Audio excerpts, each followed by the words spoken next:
আমাদের প্রভু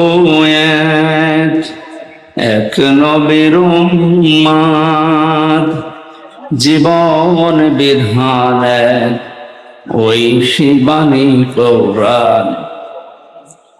তবে কেন এখন হে মুসলমান,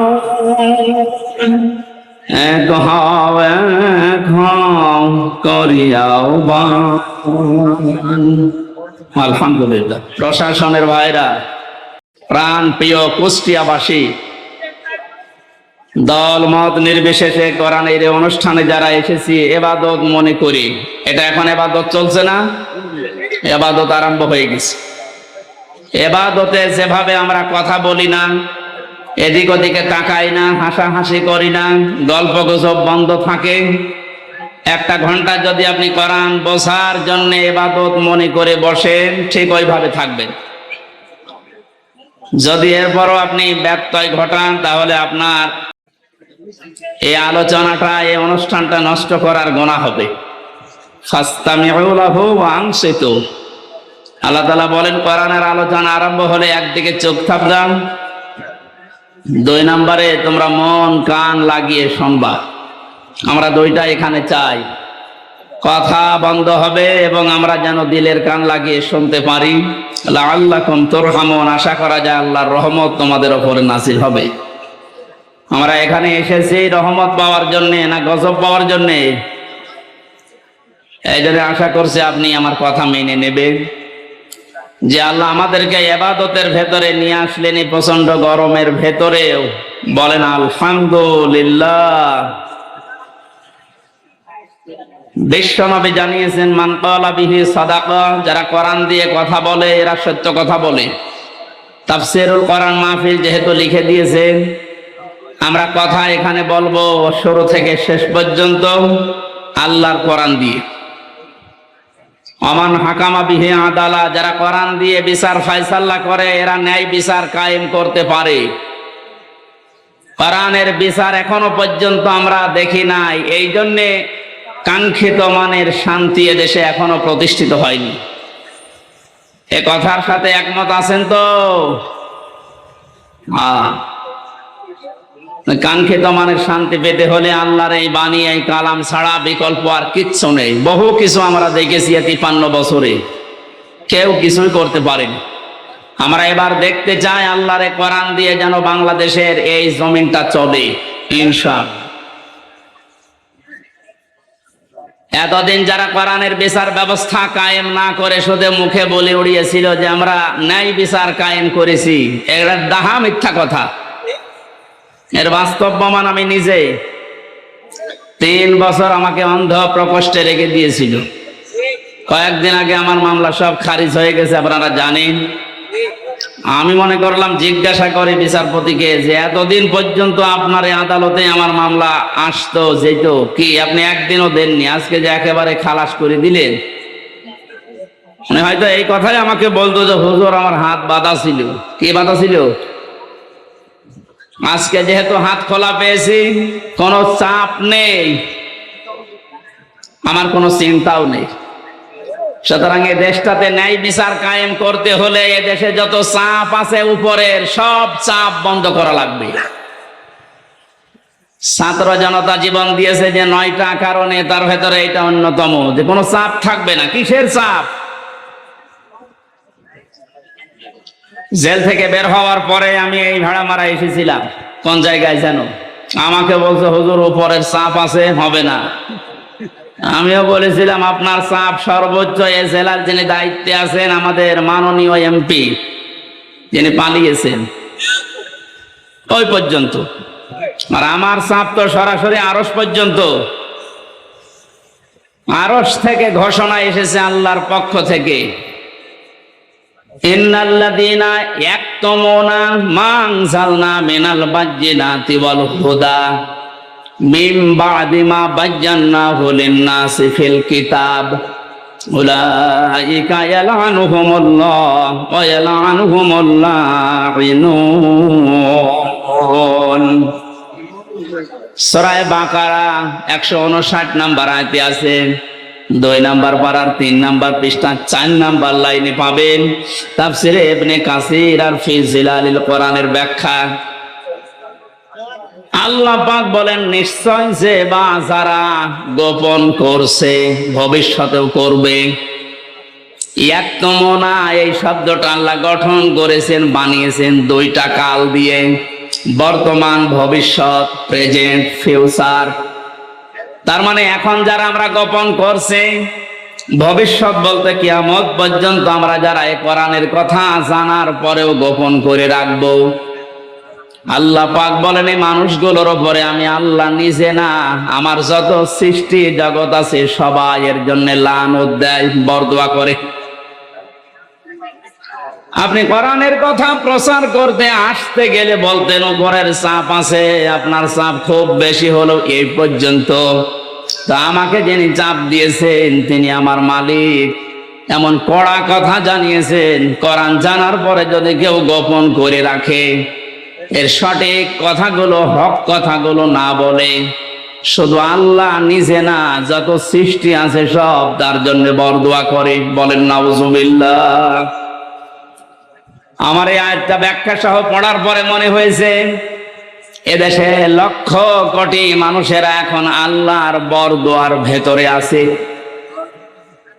ইয়াতের ব্যাখ্যায় আমি হাদিস পেয়েছি, বিশ্ব নবী জানিয়েছেন বাল্লিগু আন্নি ওয়ালাউ আয়া।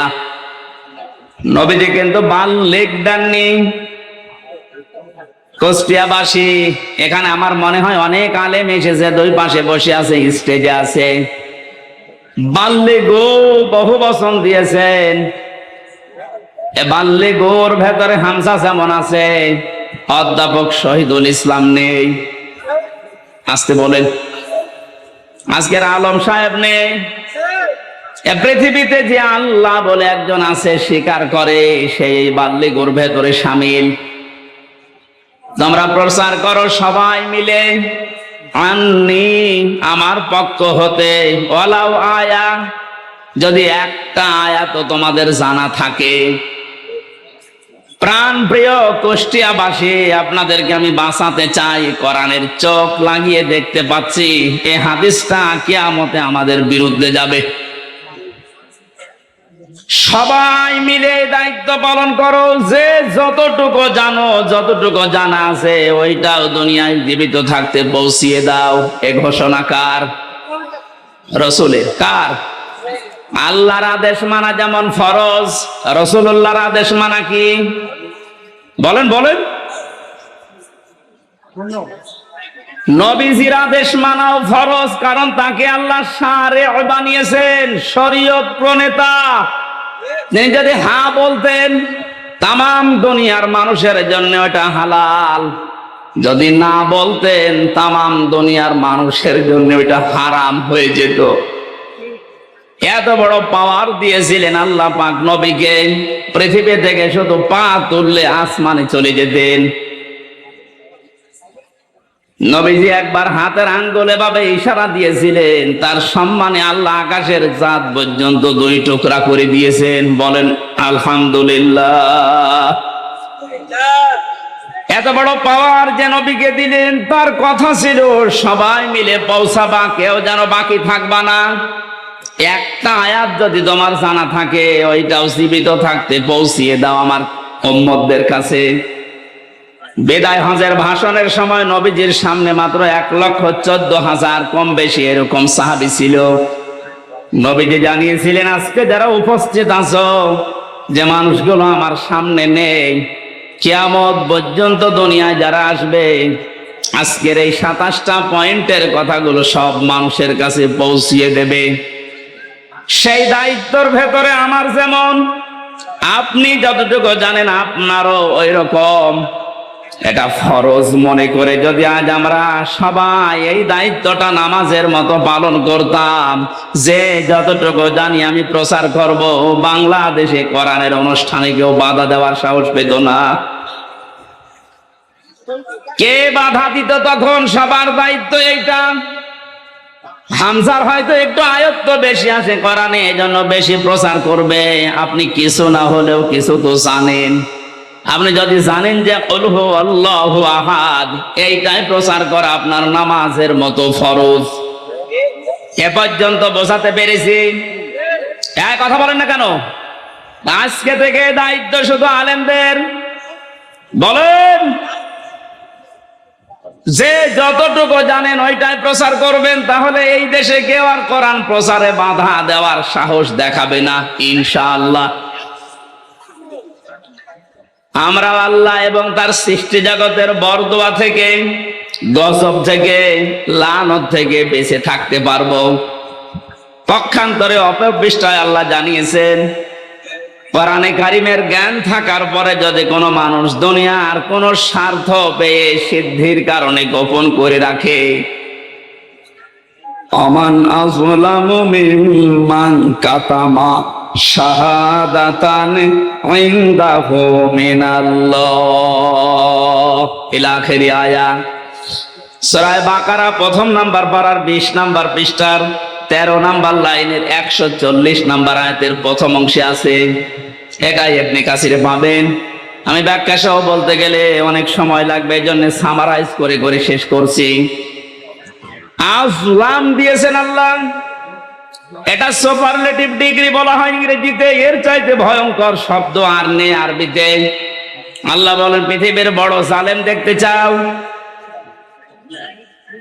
এই পৃথিবীতে সবচাইতে বড় জালেম আল্লাহর কাছে ওই লোকটা যার কাছে কোরআনের জ্ঞান থাকার পরেও দুনিয়ার কোন স্বার্থ পেয়ে গোপন করে রাখে। আর আমার তো মনে হয় বাংলাদেশে এই চরিত্রের মানুষ বেশি। এ জেলায় নেই, এখানে হাত তোলেন তো।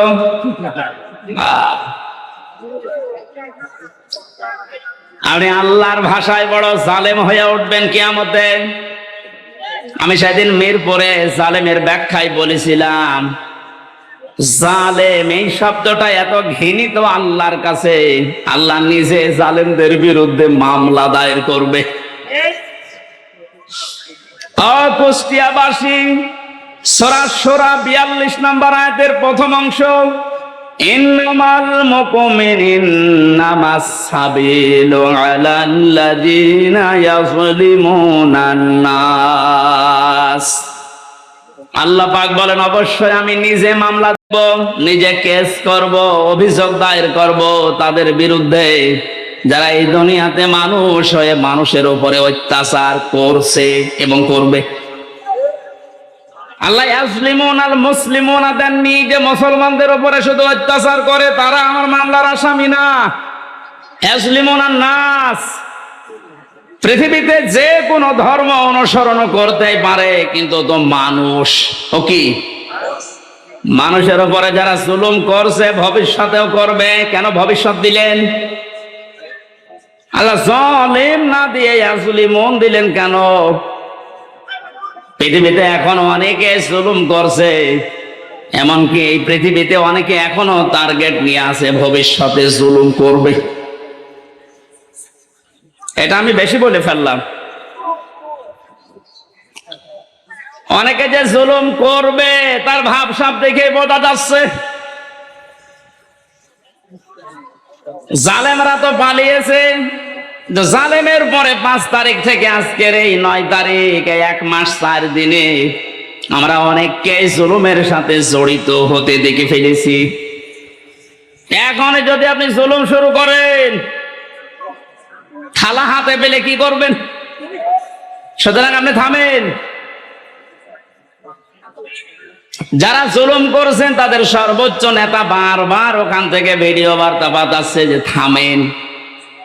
এ দলের নাম নিয়ে কেউ যদি জুলুম করে, অত্যাচার করে, চিন্তাই করে, যে কোনো কাজ করে, এর জন্য দল দায়ী না, সে তার নিজের জন্য দায়ী। এদেশের মানুষ কন্যা নামে যিনি পরিচিত ছিলেন আমরা দেখেছিলাম, বাতাস একটু ঘুরে গেছে তখন ইনি ভিডিও বার্তা দিয়েছে, ছাত্রলীগ এটা আওয়ামী লীগের কোন অঙ্গ সংগঠন না। এত আদর মহব্বত দেখতাম, অথচ বাস্তবতায় একটু বাতাস ঘুরেছে।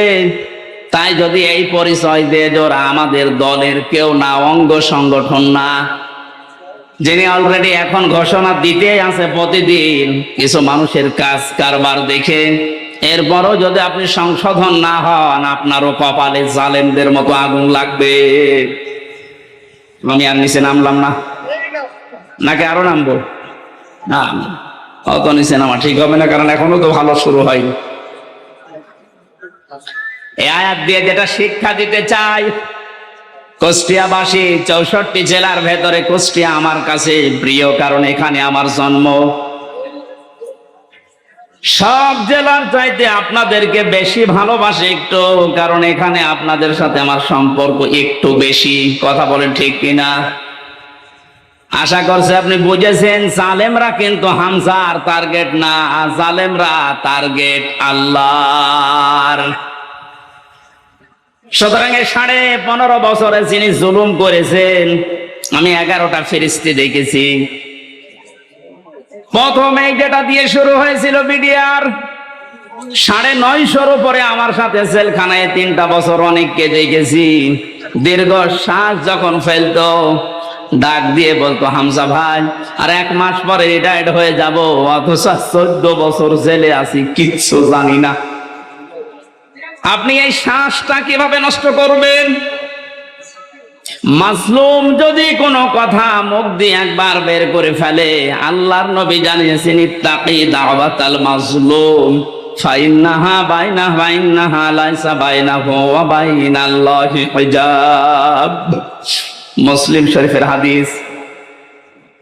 নবীজিকে দিয়ে আল্লাহ বলাচ্ছেন, নবী আপনি বলেন, এ পৃথিবীর মানুষেরা যা করো করো, কিন্তু মাজলুমের বরদুয়া থেকে নিজেকে বাঁচিয়ে রাখবা। কারণ মাজলুম যদি এরকম কোন শব্দ বের করে ফেলে, ওটা সঙ্গে সঙ্গে আরশে চলে যায়। কত মাজলুমের চোখের পানি জেলখানার অন্তঃপ্রকোষ্ঠে পড়ছে। এ পৃথিবীতে দেখলাম, এই বাংলাদেশ নামে একটা দেশ, এখানে 1628 জন মানুষ এই চেয়ারে বসে দায়িত্ব পালন করছে, মেন যারা। বাস্তবে দেখেছিলাম এই 1628 জনের ভেতরে 1627 জনের হাত বাঁধা, একজনের হাত খোলা ছিল। একজনের হাত খোলা ছিল আবু সাইদের। হ্যাঁ, ওর হাত যদি খোলা না থাকবে এভাবে করে দিল কি করে?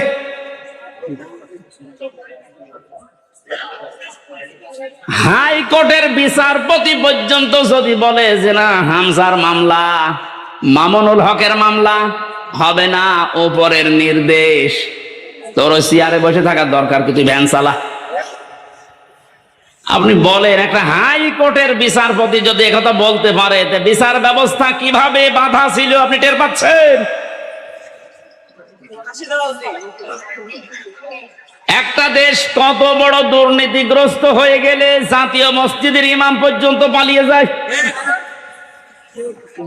আর কার নাম বলবেন? জাতীয় মসজিদের ইমামও পালিয়ে গেছে।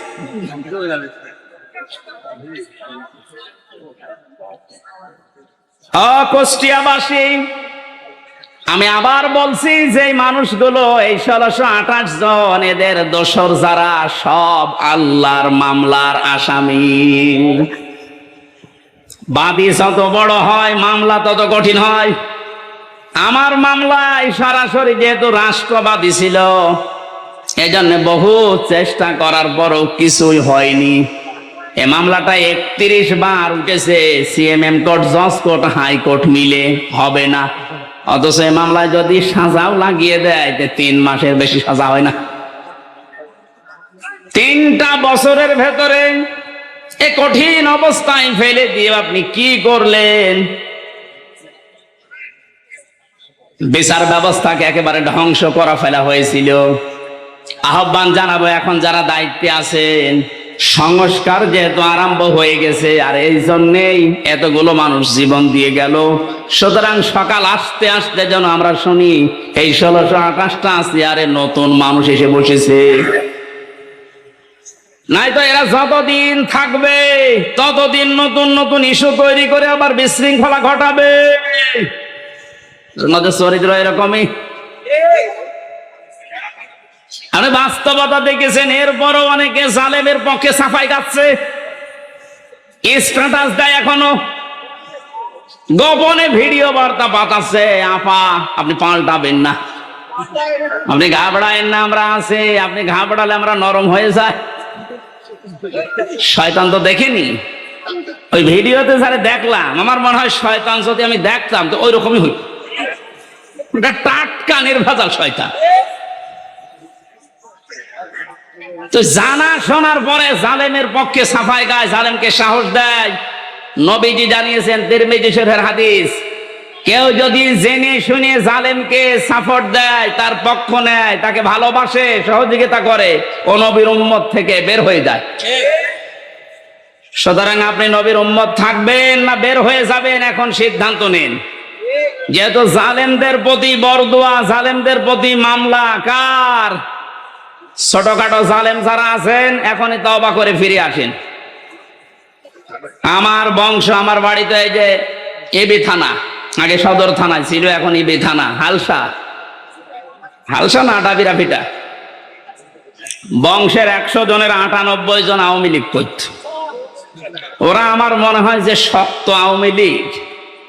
ওরা বঙ্গবন্ধুকে মনে করতো সেকেন্ড নবী। 5 তারিখের পরে বিকাল আসতে আসতে আমার কল দিয়ে বলছে, বাবাজি আমরা সব পাল্টিয়ে গেছি। পাল্টিয়ে গেছে মানে এখন আমরা সব জামাত ইসলামী করি। কিসের জামাত?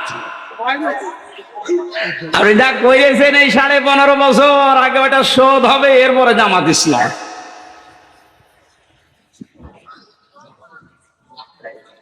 না তারপরেও এরা যাক সেকেন্ডে পাল্টিয়ে যে চলে গেছে। এই জন্য যারা ছোটখাটো জালেম আছেন, হালকা পাতলা, আপনারা আশা করছি ফিরে আসবেন, নয়তো মৃত্যুর গড়গড়ানি শুরু হলে জালেমদের কিন্তু আর কালেমাও নসিব হবে না। বেঈমান হয়ে আবাদান আবাদান চিরকালের জন্য সামনে উপস্থাপন করবেন, বর্ণনা দেবেন। 1500 বছর আগে আল্লাহ পাক ওটা আমাদেরকে শিখিয়েছেন, কিতাবুন উনজিলা ইলাইকা ফালা ইয়াকুন ফি সাদরিকা হারাজুম মিনহু লিতুনযিরা বিহি ওয়া যিকরা লিল মুমিনিন। বলেন আল্লাহু আকবার। সূরা আরাফ 8 নম্বর পারা 10 নম্বর পৃষ্ঠার 1 নম্বর লাইনের 2 নম্বর আয়াত। এটা তাফসীরে ফি জিলালিল কোরআনে ব্যাখ্যা আছে, সাইয়্যিদ কুতুব লিখেছেন। আল্লাহ পাক বলেন, নবী এই যে একখানা কিতাব, এটা আপনাকে আমি দিলাম, এটা যখন মানুষের সামনে আপনি বর্ণনা দেবেন, ব্যাখ্যা করবেন, তাফসীর করে শোনাবেন, 2টা বিষয় খেয়াল করবেন। খারাজুম মিনহু লিতুনযিরা বিহি লিসাদরিকা, আপনার মনের ভেতরে যেন কোনো সন্দেহ, সংশয়, দ্বিধা, দ্বন্দ্ব, ভয়, ভীতি এগুলো আপনার মনে যেন না ধরে। যিকরা লিল মুমিনিন, কোরআন এই দেশে, এই পৃথিবীতে মুমিনদের জন্য উপদেশ। এই আয়াতের ভেতরে হারাজন শব্দের ব্যাখ্যাটা ইম্পর্টেন্ট। এদিকে তাক। হারাজনের ব্যাখ্যায় আমি 2টা অর্থ পেয়েছি। হে নবী, আপনি যখন কোরআনের কথা বলতে যাবেন, অনেক মানুষ আছে না বোঝার কারণে আপনার উপরে মন খারাপ করতে পারে। এরকম মানুষ নেই দেশে? কথা বুঝতেছেন? কোরআন যেভাবে আল্লাহ উপস্থাপন করেছেন, যেভাবে তিনি বর্ণনা দিয়েছেন, ওই ফোর্সে যদি বর্ণনা দেওয়া হয়, অনেক মানুষের সীমিত জ্ঞানের কারণে ওই বক্তব্য বুঝবে না। সেটা উল্টা পাল্টা ধারণা আপনার উপরে আসতে পারে যে হুজুর মনে হয় রাজনীতি করছে। এরকম ধারণা দেশে নেই। 2 নম্বরে,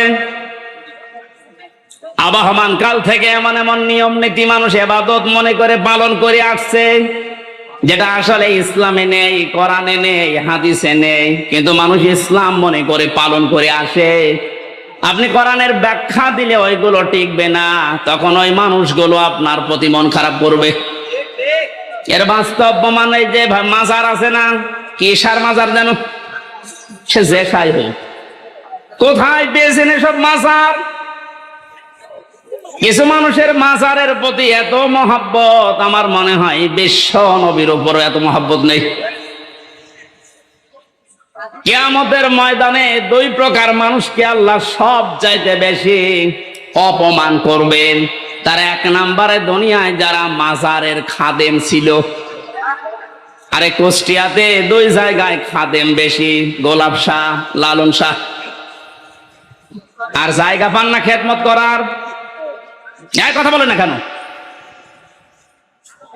মাজার কেন্দ্রিক যদি ইসলাম হতো, এই পৃথিবীতে সর্বোত্তম মাজার হচ্ছে মোহাম্মদ রাসূলুল্লাহটা।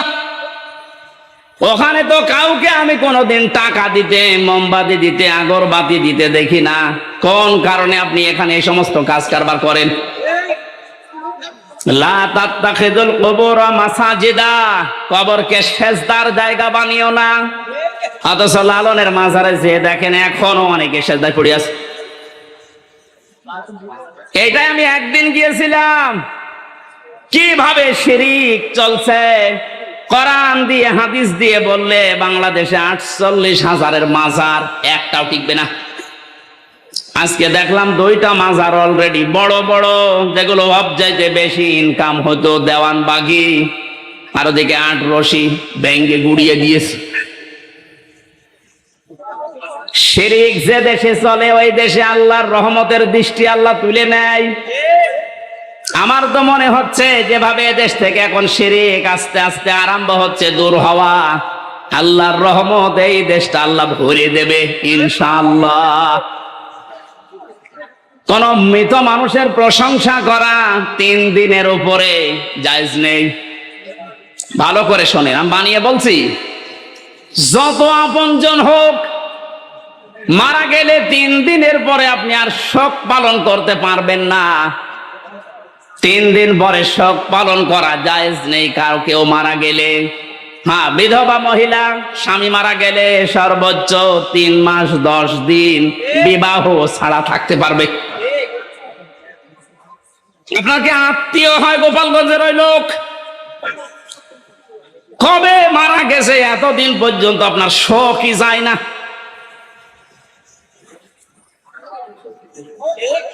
আপনাকে রাগ হয়ে গেল, তাহলে হাদিস কেটে বাদ দিয়ে দিন। আমি তো গোপন করলে আমার সমস্যা হবে, কিয়ামতে আমার জিহ্বা কেটে দেবে।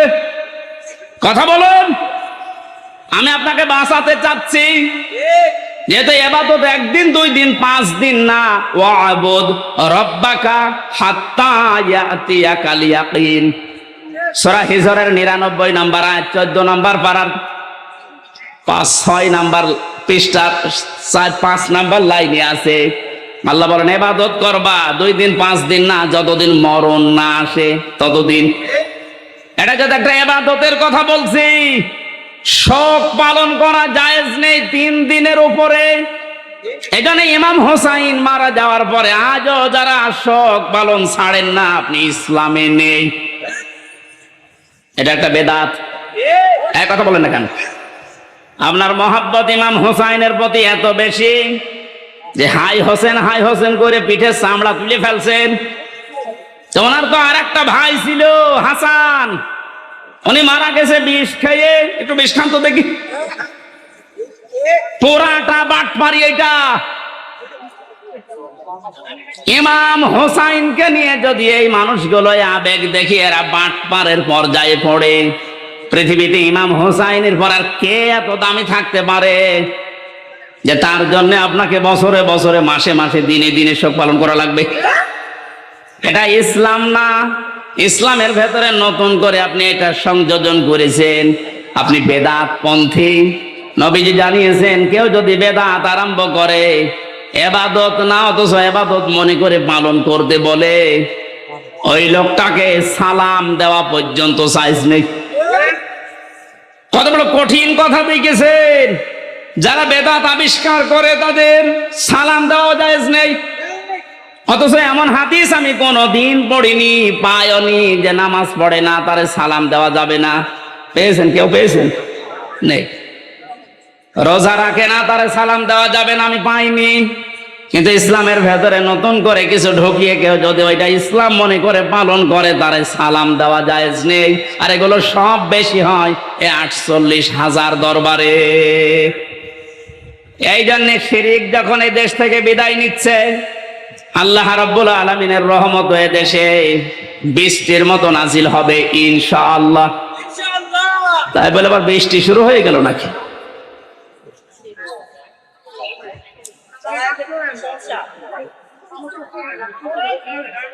এই কারেন্টে ধরিস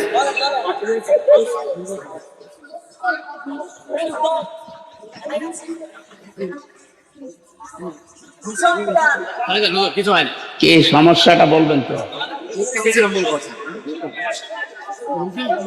দেখতে পাচ্ছে না তো কি করা যাবে? মা এখানে প্রায় 1 কিলোমিটার শুধু মানুষ দেখে আসলাম, 1 কিলোমিটার শুধু মানুষ, পা ফেলার জায়গা নেই। যেখানে আছেন ওইভাবে থাকেন ভাই। আর আপনাদের এই চাইতে আর বড় জায়গা ছিল না? না, কষ্ট হয়ে যাচ্ছে মানুষের। মানুষকে কষ্ট দেওয়া তো ঠিক না। এখন কি করব? এদের যেভাবে আছেন থাকেন, ওইভাবে থাকেন। না, আমি সব বাদ দিয়ে দিলাম। আমি প্রবেশ করছি কোরআনের তাফসিরে। সূরা মুলক থেকে মাত্র 2টা আয়াত পড়েছি। যেহেতু তাফসিরুল কোরআন মাহফিল লিখে দিয়েছেন, এর হক আদায় করা দরকার। আমরা তাফসির আকারে আরম্ভ করছি ইনশাআল্লাহ। জবান খুলে কোরআনের সোনালী আয়াত এবার পড়েন। আউযু বিল্লাহি মিনাশ শাইতানির রাজিম। বিসমিল্লাহির রহমানির রহিম। তাবারাকাল্লাযী বিয়াদিহিল মুলকু ওয়া হুয়া আলা কুল্লি শাইইন কাদির। সূরা মুলক কোন সূরা? মুলক শব্দের শাব্দিক অর্থ রাজত্ব। মুলক মানে কি? আল্লাহ রাব্বুল আলামিন সূরা মুলক নাযিল করে 30টা আয়াত দিয়েছেন, 3টা রুকু দিয়েছেন। এর প্রথম 2টা আয়াতে আল্লাহ নিজের পরিচয় তুলে ধরছেন, নিজের বড়ত্ব, মহত্ব, আমিত্ব। কারণ আল্লাহ পাক নিজের বড়ত্ব তুলে ধরতে পারে, তাছাড়া দুনিয়ার কোন সৃষ্টি তার নিজের বড়ত্বের পরিচয় তুলে ধরতে পারে না। এই গুণটা শুধুমাত্র আল্লাহর। কারণ অহংকার করা, বড়ত্ব করা এটা আল্লাহর চাদর, ইজার। কেউ যদি অহংকার করে, বড়ত্ব দেখায়, সে যেন আল্লাহর চাদর নিয়ে টানাটানি করে। হাদিসে কুদসি, পৃথিবীর কোন সৃষ্টি যদি আল্লাহর চাদর নিয়ে টান দেয়, আল্লাহ তাকে জমিনে আছাড় দিয়ে অপমান করে। এর বাস্তব প্রমাণ এই 5 তারিখের আগে জালেমরা ধরাকে সারা জ্ঞান করে এমন কোন বিষয় নেই, বিভাগ নেই যেখানে ওরা অহংকার আর তাকাব্বুরি, বড়ত্ব দেখায়নি। আল্লাহ পাক ধরেছেন এমন কায়দায়, ওয়ালাহুম আযাবুম মুহিন। আল্লাহ বলেন জালেমদেরকে যখন আমি ধরি, এই মানুষগুলোকে অপমানজনক শাস্তির একেবারে নিম্নে পৌঁছিয়ে দেই। কত বড় অপমান আল্লাহ করেছে এই কালামানিককে। ওর বিসি পর্যন্ত উড়ে গেছে, আর কি দেখাবে আল্লাহ? যেদিন ওর বিসি উড়ে যায় সেই দিন আমি শুকরিয়া আদায় করেছি, মাবুদ এই লোকটা বিচার ব্যবস্থায় থাকতে যত অবিচার করেছে, ও তো মানুষ ছিল না, একটা টাটকা জানোয়ার ছিল। ওর কারণে যত মানুষ বিনা কারণে দুনিয়া থেকে বিদায় নিয়েছে, মরণের আগে ওই রকম কঠিন শাস্তি ওরে তুমি দিও। একটা দিন যাচ্ছে, ওর শাস্তির মাত্রা বাড়ছে। এখন হাসপাতালের বেডে দেখেন পড়ে আছে। বেশি যেহেতু নেই, বাকি জিনিসগুলোর অবস্থাও মনে হয় নড়বড়ে। কথা বলে না কেন? জালেমদেরকে আল্লাহ এভাবে ধরে, মরতে দেরি হবে জালেমদের। কোরআনে কারীম জানাচ্ছে, লাহুম মিন জাহান্নামা মিহাদু ওয়া মিন ফাওকিহিম গাওয়াশ ওয়া কাযালিকা নাজিজিজ যালিমিন। সূরা আরাফের 41 নম্বর আয়াত। আল্লাহ পাক বলেন এই মানুষগুলোকে, হে নবী আপনি যখনই কবরে রাখবেন এই জালেমদের, ওদের কবরের উপরে আমি আল্লাহ জাহান্নামের আগুনের পোশাক দিয়ে দেব, বিছানাটাও হয়ে যাবে জাহান্নামের আগুনের। কারণ এইভাবে করে আমি জালেমদেরকে একটার পরে একটা শাস্তি দিতে থাকি। এই জন্যে আল্লাহর যে বিষয়টা সাজে বড়ত্ব করা, অহংকার করা, এটা যেন কিয়ামতের আগে কেউ করবেন না। তাহলে আষাঢ় দেবে কে? আরো জোরে বলেন কে? আল্লাহ আষাঢ় দিতে পারে না? পারে না? বলেন। আরো দেখবেন কি আষাঢ় দেবে আপনাকে। আর 5 তারিখের আগেও আপনার যে দাপট ছিল, 5 তারিখে বিকাল 5টা বাজতে বাজতে আল্লাহ একেবারে মাটির সাথে মিশিয়ে দিয়েছে। ওনার বাড়ি দেখতে গিয়েছিলাম, যে দেখি ইট খুলে খুলে নিয়ে মানুষ চলে যাচ্ছে। ওর পরের দিন 6 তারিখে আমার অনুষ্ঠান ছিল ঝিনাইদা। শুনলাম ওখানে এক জালেমকে উলঙ্গ করে পিটিয়ে মেরে টাঙিয়ে রেখেছে।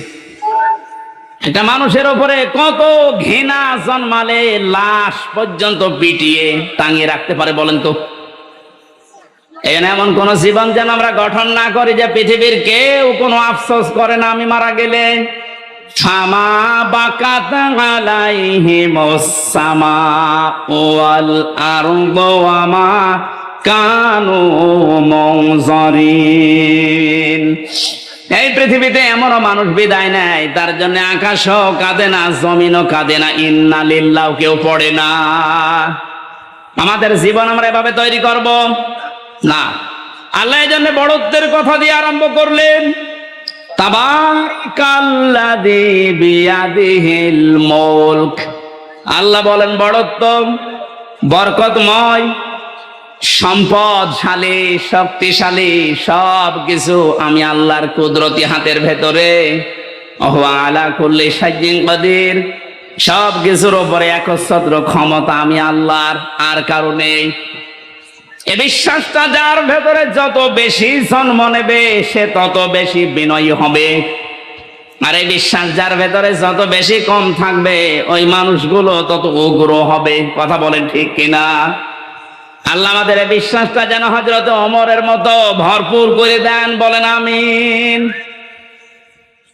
তাবারাকা শব্দটা দিয়ে আল্লাহ আরম্ভ করলেন কেন? মানুষ যে সমস্ত বিষয়ে আল্লাহকে দোষ দিতে পারে, সমস্ত দুর্বলতা, অক্ষমতা, দোষ, যত রকমের আয়েব আছে, সব থেকে আমার আল্লাহ নিজে মুক্ত, পবিত্র। এই জন্য তাবারাকা দিয়ে তিনি আরম্ভ করেছেন আয়াতটা। আল্লাহ নিজের পরিচয়, বড়ত্বের কথাগুলো মানুষকে শোনাচ্ছিলেন। হঠাৎ করে আলোচনার ধরন পাল্টিয়ে ফেলেছেন। এবার আল্লাহ আরম্ভ করলেন মানুষের জীবন সংক্রান্ত বিষয় নিয়ে। আল্লাযী খালাকাল মাউতা ওয়াল হায়াতা লিয়াবলুয়াকুম আইয়ুকুম আহসানু আমালা ওয়া হুয়াল আজিজুল গফুর। রব্বুল আলামিন বলেন তিনি সে আল্লাহ এতক্ষণ যার বড়ত্বের, মহত্বের, বিশালত্বের কথা শুনছিলে, যেটা বলে কোনোদিন কিয়ামতের আগে আর শেষ করা যাবে না। এত বড় আল্লাহ, সব দিকে তার ক্ষমতা আছে, চলছে, চলবে ইলা ইয়াউমিল কিয়ামা, কিয়ামত পর্যন্ত। এবার আল্লাহ আস্তে করে আলোচনার ধরন পাল্টিয়ে তিনি বললেন তিনি সে আল্লাহ যিনি তোমাদের মউত আর হায়াত বানিয়েছেন, যেন তিনি পরীক্ষা করতে পারেন তোমাদেরকে, তোমাদের ভেতরে কে সবচাইতে বেশি ভালো কাজ করে তার কাছে যেতে পারে। ওয়াল আজিজুল গফুর, তিনি হচ্ছেন আজিজ এবং গফুর। এই ছিল বাংলা অর্থ। এবার আসেন আমরা ব্যাখ্যার দিকে যাচ্ছি। আল্লাহ বানিয়েছেন সর্বপ্রথম মানুষের মউত, তারপরে হায়াত। আল্লাহ হায়াত না বলে আগে মউতের কথা কেন দিলেন? মুফাসসির লিখেছেন তাফসিরে, মানুষকে আল্লাহ এটা স্মরণ করাতে চেয়েছেন, পৃথিবীর মানুষেরা তুমি যত উপরে ওঠো না কেন, এ কথা সব সময় মনে করবা, স্মরণ রাখবা যে তোমার মরা লাগবে। এজন্য আল্লাযী খালাকাল মাউতা দিয়েছেন। 2 নম্বরে ওয়াল হায়াতা, তোমাদের হায়াত আমি আল্লাহ বানিয়েছি। তাফসিরে মুফাসসির দিয়েছেন হায়াত প্রধানত 5 প্রকার। কয় প্রকার? 1 নম্বরে আমরা একটা হায়াতে ছিলাম, আলমে আরো আর হায়াতে, এই জগতে আমরা বসবাস করেছি। ওখান থেকে আল্লাহ আমাদেরকে পাঠিয়েছেন আলমে বতন, মায়ের পেটের জগতে। এরপরে আমাদেরকে এখানে দিয়েছেন আলমে দুনিয়া, এই পৃথিবীর জগতে। এরপরে আরেকটা জায়গায় নিয়ে যাবেন আলমে বারজাখ, কবরের জগতে। এরপরে সর্বশেষ একটা জগৎ আরম্ভ হচ্ছে, শুরু হবে, শেষ হবে না, আলমে আখিরাত। তাহলে মওত আল্লাহ আগে দিয়েছেন স্মরণ করাতে, যে বান্দা চাই করো মরা লাগবে। হায়াত আল্লাহ 5 প্রকার বানিয়ে 2টা আমাদের থেকে বিদায় নিয়েছে, সামনে 2টা আছে, আমরা মাঝখানেরটায় আছি। এখান থেকে বোঝা যায় সামনে পেছনে যেহেতু 2টা চলে গেছে, সামনের 2টা হায়াত আমাদের কাছে মাস্ট বি, বারজাখ আর আখিরাত আসবে। কথা বলেন ঠিক কিনা? যেহেতু মাঝেরটায় আছে, এ জগতের কাজ হচ্ছে লিয়াবলুয়াকুম, তিনি তোমাদেরকে পরীক্ষা করতে চান।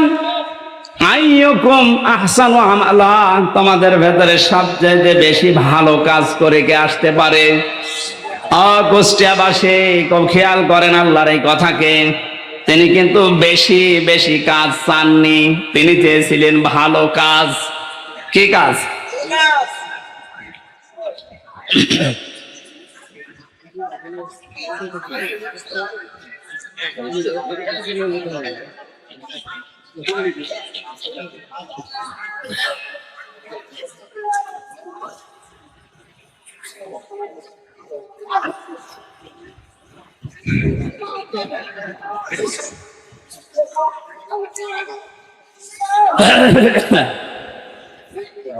আলহামদুলিল্লাহ ভাই,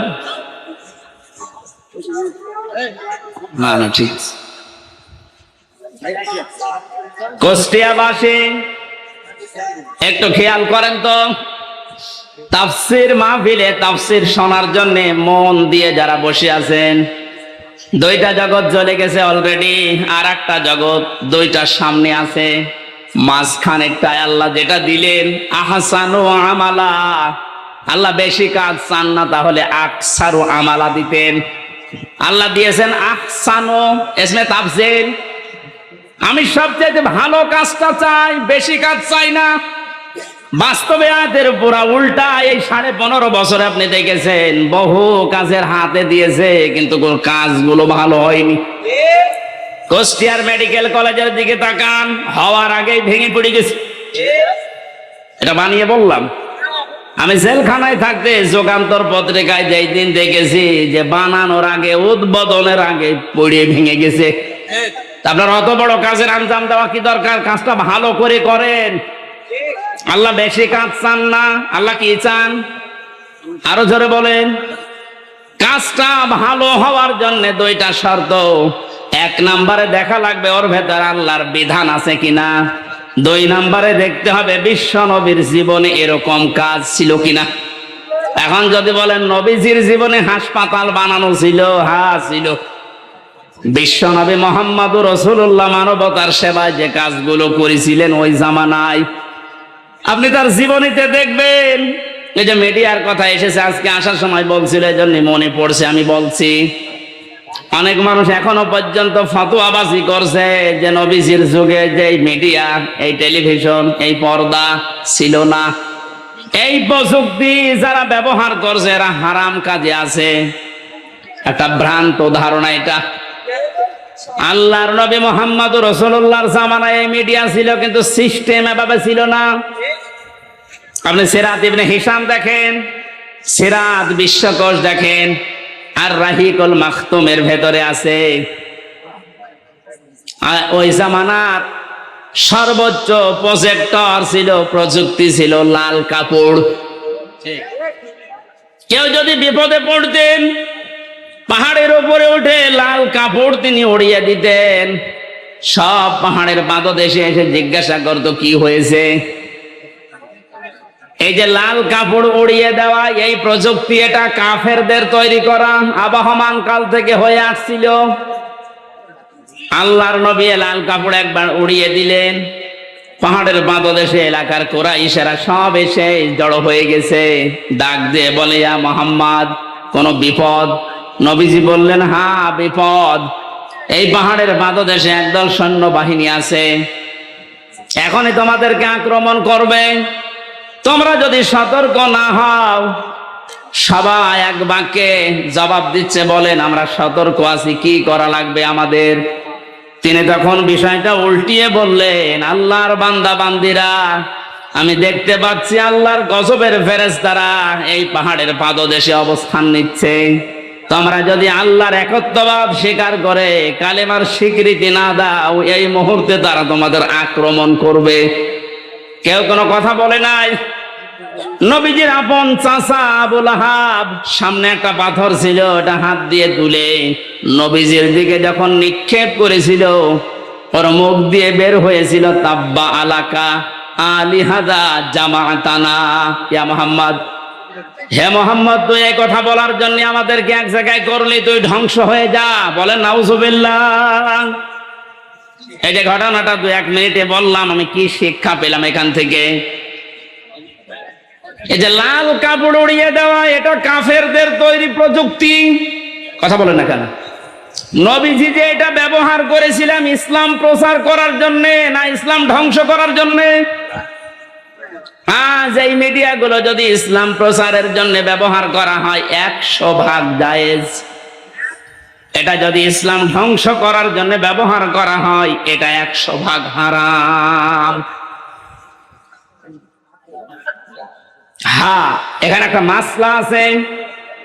পুরুষের জন্য যে সাতরটা, এতটুকু আপনার জন্য টেলিভিশনে হোক, বাইরে হোক, পর্দায় হোক, জায়েজ আছে।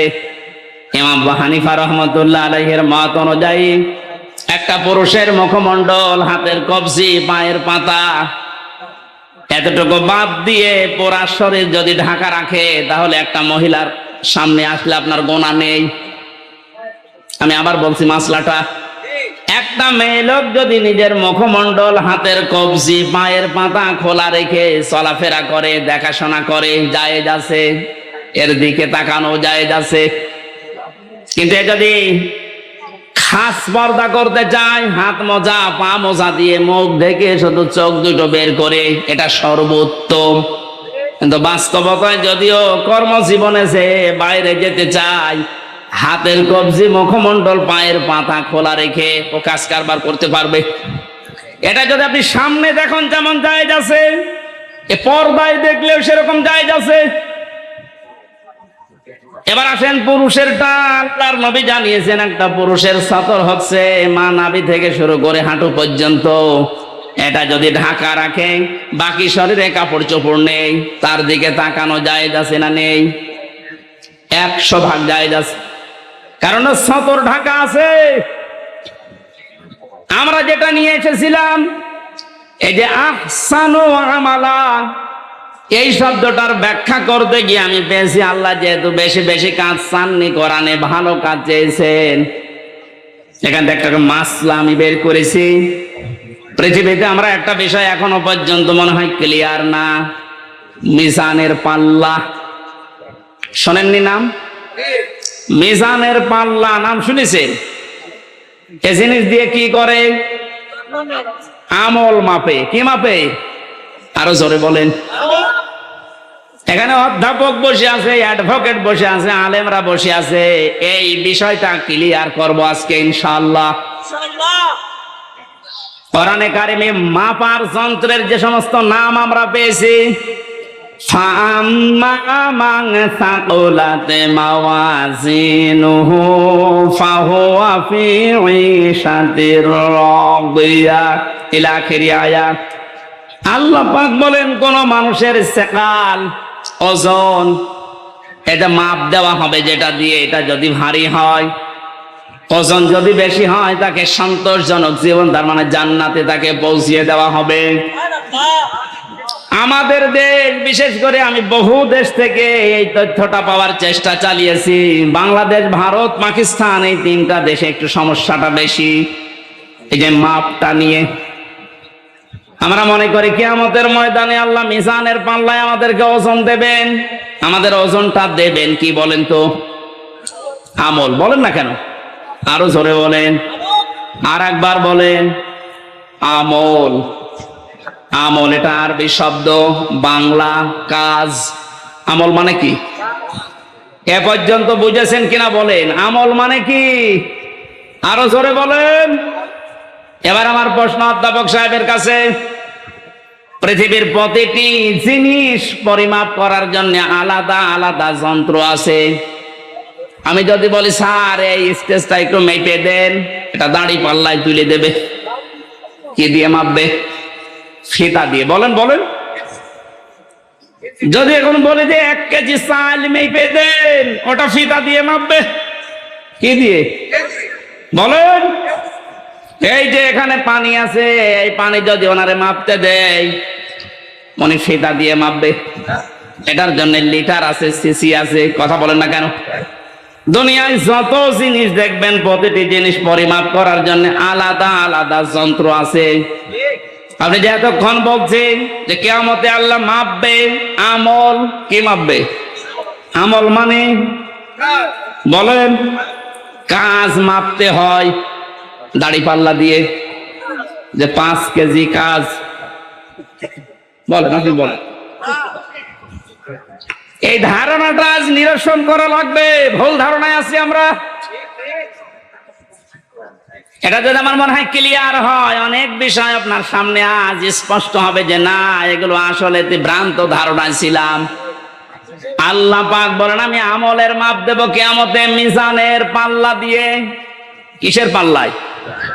মিজান মানে না না, আপনি কোন অভিধানে পাবেন না মিজান মানে দাড়ি পাল্লা। মিজান মানে মানদণ্ড। মিজান মানে কি? আমাদের হাইকোর্টের সামনে দেখবেন একটা দাড়ি পাল্লা টাঙানো আছে।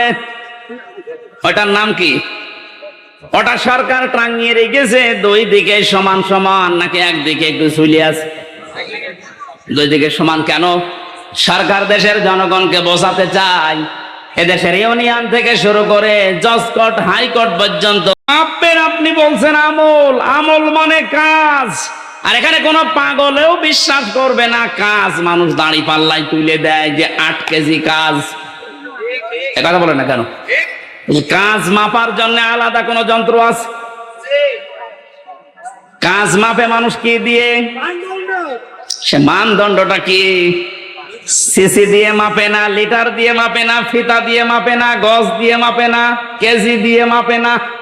কাজ মাপতে হলে লাগে গুরুত্ব। কি লাগে? কাজ মাপতে হলে গুরুত্ব লাগে। এ কাজটা গুরুত্বপূর্ণ এবং গুরুত্বহীন। যতগুলো ইবাদত আল্লাহ দিয়েছেন, 550-র উপরে ইবাদত আমি পেয়েছি। প্রতিটি ইবাদতের ভেতরে কিছু গুরুত্বপূর্ণ জিনিস আছে, আর কিছু ইবাদতে গুরুত্বহীন জিনিস আছে। এই যে আজকের এই প্যান্ডেলটা, এটার গুরুত্বপূর্ণ বিষয় হচ্ছে খুঁটি আরে সামিয়ানা। কথা বলছেন এখানে? এখানে গুরুত্বহীন অনেক জিনিস আছে। এই যে এইটা, এই টেবিল, এই লাইট, এই যে ফুল ফুল চলছে, এই ক্যামেরা, এগুলো না হলে কেউ স্টেজ বলবে না। বলবে না? কিন্তু খুঁটি আর সামিয়ানা না থাকলে স্টেজ বলবে। তাহলে এখানে 2টা গুরুত্বপূর্ণ জিনিস পেয়েছি, আর গুরুত্বহীন জিনিস আরো 7-8টা পেয়েছি। কথা বলেন ঠিক কিনা?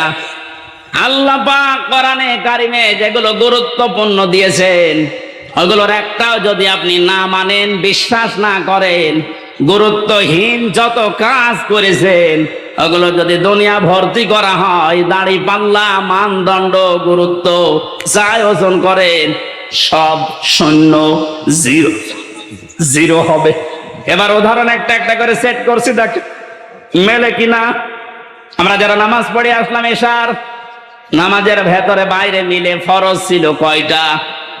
আর জোরে 13টা ফরজের 12টা ফরজ অধ্যাপক শহীদুল ইসলাম আদায় করেছে, একটা আদায় করেনি। ওনার নামাজের সওয়াব হবে 12টা। কয়টা হবে? কিচ্ছু হবে। 13টা ফরজের যদি একটা বাদ দিয়েছে, উনি যদি বলেন না আমি তো 12টা আদায় করেছি, অন্তত 12টা সওয়াব দেন, হবে? কি হবে? 0, শূন্য, কিচ্ছু হবে না। এটা যেমন মেনে নিলেন যে হ্যাঁ এটা ঠিক আছে, আপনার বাস্তবতার সাথে কিন্তু এটা মিলছে না। না, আমি 12টা আদায় করলাম, একটা করি নাই, আমার 12টা সওয়াব দেন। আপনি এখানে জোর করতে পারবেন আল্লাহর সাথে? বলেন। কারণ গুরুত্বপূর্ণ জিনিস, খুঁটি না থাকলেও এটা স্টেজ না, এ সামিয়ানা না থাকলেও স্টেজ না।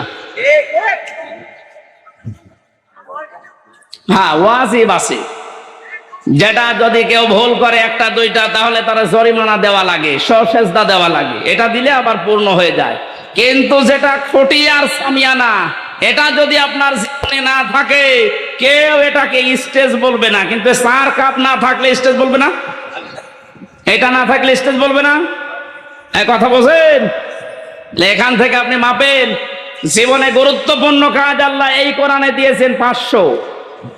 একটা নামাজ, একটা রোজা, একটা হজ, একটা যাকাত, এভাবে 500টা আপনি একটা একটা করে কোরআন থেকে বের করেন। এর ভেতরে দেখবেন একটা আছে, এই পৃথিবীতে আল্লাহর দিন কায়েম করা লাগবে। নামাজ পড়া যদি আপনার কাছে রাজনীতি মনে না হয়, রোজা রাখা যদি রাজনীতি মনে না হয়, দিন কায়েমের কথা যারা বলে এটা রাজনীতি যদি মনে হয়, আপনার একটা খুঁটি বাদ চলে গেছে। যান, আপনি এবার মাপ দেন তো দেখি আপনি কয়টা সওয়াব পান। আপনি আমল মাপতে এসেছেন, ও মনে করে মিজানের পাল্লা মানে দাড়ি পাল্লা, এদিকে 10 কেজি সওয়াব তুলে দেবো, এদিকে 8 কেজি গোনা তুলে দেবো, মাঝখান থেকে 2 কেজি বেশি। এক লোক আর শুনেছিল যে কোরবানির পশমে পশমে সওয়াব হয়, ওর সামর্থ্য ছিল না, গরু চুরি করে এনে কোরবানি দিল। ইমাম সাহেব তাহাজ্জুদের নামাজ পড়তে উঠে দেখছে গরু নিয়ে যাচ্ছে।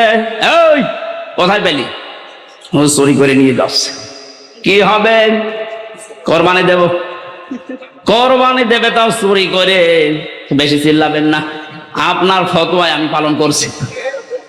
গত সময় আপনি বললেন যে কোরবানি দিলে এরকম এরকম সওয়াব হয়, প্রতি পশমে পশমে নাকি। আমার তো উপায় নেই, সামর্থ্য নেই, করব কি? সওয়াব থেকে বঞ্চিত হতে পারবো না, চুরি করে নিয়ে আসলাম গরু। কালকে সকালে কোরবানি জবাই করব। চুরি করলে গোনা হয় আমিও জানি, এই যে কোরবানি দেব সওয়াব হবে, পশমে পশমে নাকি হবে। সওয়াব আর গোনা যদি কাটাকাটি হয়ে যায়, মাঝখানে গোশত খাবো ফাও। বাংলাদেশে অনেক মানুষের চিন্তা চেতনা এখন এইরকম। 500টা ফরজ বিধান আমল, এর 499টা করে। আর একটা কথা শুনলে তখন জঙ্গি, জিহাদ, রাজাকার উল্টাপাল্টা নাম দেয়। উনি যদি 12টা ফরজ আদায় করে একটা আদায় না করে সওয়াব না হয়, 0 হয়, 0 হয়, আপনার জীবনের আমল আল্লাহ যেদিন মাপ দেবে, গুরুত্বের ভিত্তিতে গুরুত্বপূর্ণ কাজ করেননি, গুরুত্বহীন কাজ করে ভরে রেখেছেন, আপনিও 0 হবেন, 0 হবেন। আল্লাহ ভালো কাজ দেখতে চেয়েছেন, আর ভালো কাজ এই 500-র উপরে দুনিয়ায় আর নেই। এখন যদি 500 আয়াতের ব্যাখ্যা ভালো কাজগুলো একটা একটা করে করা হয়, আমি যতগুলো ভালো কাজ দুনিয়ায় কোরআন থেকে বের করতে পেরেছি, একটা বই আছে, আমি জেলখানার ভেতরে, এটিএম আজহারুল ইসলাম সাহেব আমাকে পাঠিয়েছিল যে হামজা এটা পড়ো, খুব গুরুত্বপূর্ণ তথ্য এর ভেতরে আছে। সৌদি আরবের লেখক একজন, প্রোডাক্টিভ মুসলিম।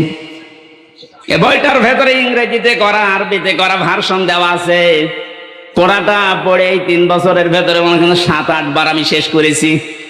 এখান থেকে যে তথ্যগুলো পেয়েছি তার অন্যতম এইটা, কোন মানুষ যদি ভালো কাজ করতে চায়, কোরআনের উপরে দুনিয়ায় কোনো ভালো কাজ, আরো জোরে বলেন, আমানা আমিলা বিহি উজিরা, যারা কোরআন দিয়ে কাজ করবে এদের কাজের পুরস্কার আল্লাহ নিজে দেবেন। জোরে বলেন আল্লাহু আকবার।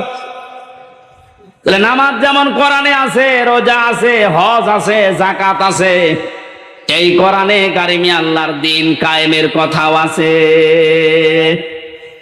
এ কাজ যদি কেউ দুনিয়ার কাজ মনে করে ছেড়ে দেয়, আল্লাহ আহসান ওয়া আমালার ব্যাখ্যায় আব্দুল্লাহ ইবনে মাসউদ, আব্দুল্লাহ ইবনে আব্বাস, রাইসুল মুফাসসিরিন বলা হয় যাদেরকে, এই মানুষগুলো ব্যাখ্যায় লিখেছেন, আমরা যেমন বুঝেছি ভালো কাজ, আমাদের চাইতে কোরআনে কারিম থেকে ভালো কাজ বেশি বুঝেছিল সাহাবীরা। কথা বলেন না কেন? হযরতে মুআয মুআযের দিকে তাকিয়েছেন, মাত্র 11 বছর 13 বছর, তারা কিন্তু আহসানু আমালা বুঝেছিল যে ভালো কাজ কোনটা। আমরা মনে করি ভালো কাজ মানে জিকির করা, ভালো কাজ মানে দরবারে যাওয়া, ভালো কাজ মানে জব্বা গায়ে দেওয়া, পাগড়ি মাথায় দেওয়া, দস্তরখানা বিছিয়ে খাবার খাওয়া, হ্যাঁ ভালো কাজ। কিন্তু সব চাইতে ভালো কাজ আল্লাহর কাছে কোনটা, এটা আমাদের চাইতে ভালো বুঝেছিল সাহাবীরা। এই বলেন না কেন? বলেন, আর একবার বলেন। তাকান তাদের দিকে, কি বুঝেছিল তারা? এতটুকু বয়সে আল্লাহর দিন কায়েমের জন্য নিজের হাঁটুর উপরে, পায়ের গোড় মোড়ের উপরে ভর করে উষা হয়েছে, যেন আমি জিহাদের ময়দান থেকে বাদ না পড়ি। তা আল্লাহর দিন কায়েমের জন্য এত চেষ্টা চালিয়েছে যে এইটাই ভালো কাজ। আর আমরা এখান থেকে যত পেছোতে পারি, ফাঁকি দিতে পারি, তত নিজেকে ধন্য মনে করছি। আহুয়াল আজিজুল গফুর। আল্লাহ বলেন এই কাজ করলে দুইটা নাম আমি ব্যবহার করলাম। তাহলে আমার আলোচনার বিষয় হচ্ছে পৃথিবীর যত ভালো কাজ আছে সব চাইতে আল্লাহর নিকটে ভালো কাজ হচ্ছে আল্লাহর জমিনে আল্লাহর এই বিধান পালন করা। কথা বলেন না কেন? এটা যতদিন পর্যন্ত রাষ্ট্রীয়ভাবে কায়েম করতে না পারবেন, ইচ্ছা করলেও আপনি ভালো কাজ করতে পারবেন না। এ কাজ করতে গিয়ে যদি ভুল ত্রুটি হয়ে যায়, কোন দোষ ত্রুটি হয়ে যায়, আল্লাহ বলেন আমি আজিজুল গফুর, আমি তোর জন্য গফুর হয়ে দেখা দেব, অপরাধগুলো মাফ করে দেব। আর যদি ফাঁকি দেওয়ার চেষ্টা চালাও, মানুষকে ধোঁকা দিয়ে বোকা বানিয়ে, আমি আল্লাহকেও যদি ধোঁকা দিতে চাও, আমি কিন্তু আজিজ, পরাক্রমশালী। আমি ধরি না এমনিতেই, কিন্তু যদি ধরি ওরে আর ছাড়ি না। ভালো কাজ বলতে আল্লাহ যেটা বুঝিয়েছেন, রাসূল যেটা বুঝেছেন, সাহাবীরা যেটা পালন করেছেন, আমাকে সহ প্রত্যেককে আল্লাহ এই ভালো কাজে আঞ্জাম দেওয়ার তৌফিক দিন। বলেন আমিন। এখানে আসার পরে কয়েকটা মাসলা আমাকে জিজ্ঞাসা করেছে, হুজুর মসজিদের টাকা মেরে খাওয়া কি? এটা আবার ফতোয়া দেওয়া লাগবে?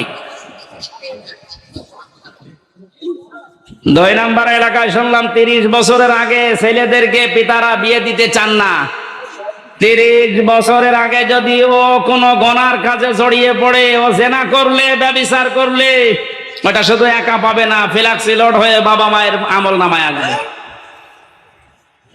এ মনে হয় ধরা খেয়েছে। সম্মানিত ভাইরা, এটা করবেন না। রিস্কের দায়িত্ব আপনার হাতেও নেই, আপনার বোর হাতেও নেই। এর দায়িত্ব কার? তার ঘাড়ে জোয়াল তুলে দেন, দেখবেন রিস্কের ব্যবস্থা এমনি অটোমেটিক আল্লাহ করবে ইনশাআল্লাহ। এ ভরসা আল্লাহর উপরে আমাদের আছে না?